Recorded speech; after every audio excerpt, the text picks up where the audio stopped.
السلام عليكم ورحمة الله وبركاته. ازيكم عاملين ايه؟ انا قررت اعمل لكم فيديو قصير كده علشان في ناس كتير هتقولي انتي مثلا اتكلمتي عن كل حاجة منهم، وقلتي ان هي كويسة وحلوة. هما فعلا يا جماعة حاجات رش برش وحاجات شيري اند بيري حلوين جدا. كل حاجة استعملت من الشركة دي او دي الحاجات اللي انا استعملتها منها هي كانت تحفة جدا. فاللي هيقول لي انتي استعملتي الفرشة مثلا بتاعة شيري اند بيري بتاعة رش برش حلوة، انا يا جماعة ما استعملتهاش، بس بتاعة شيري اند بيري تحفة جدا جدا جدا.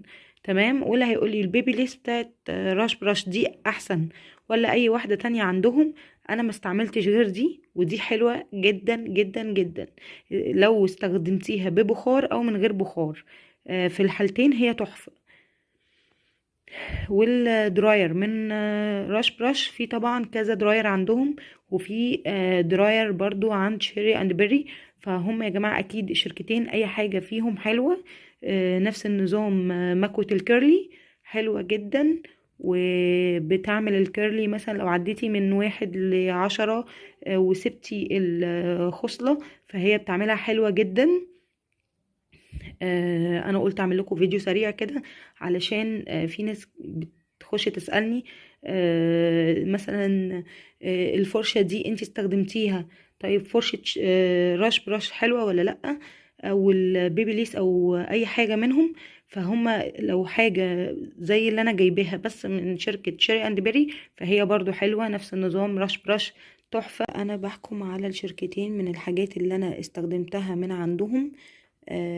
يعني معرفش الحاجات التانية في كل شركة هي كويسة ولا لأ، بس اللي أنا شايفاه إن الشركتين الكواليتي والحاجات بتاعتهم كويسة جدا.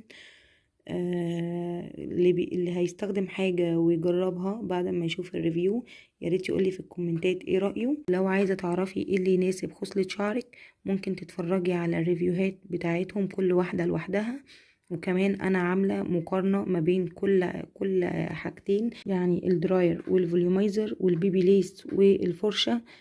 مقارنه ما بين كل اتنين لوحدهم، وكمان متكلمه عن مكوه الكيرلي. كل حاجة متكلمة عنها وعاملة مقارنة ما بينهم عشان لو انت عروسة او حد عايز يشتري حاجة يعرف ايه اللي يناسبه بالظبط. لو الفيديو بتاعي عجبكم ياريت تعملوا لي لايك وسبسكرايب وتفعلوا الجرس. سلام.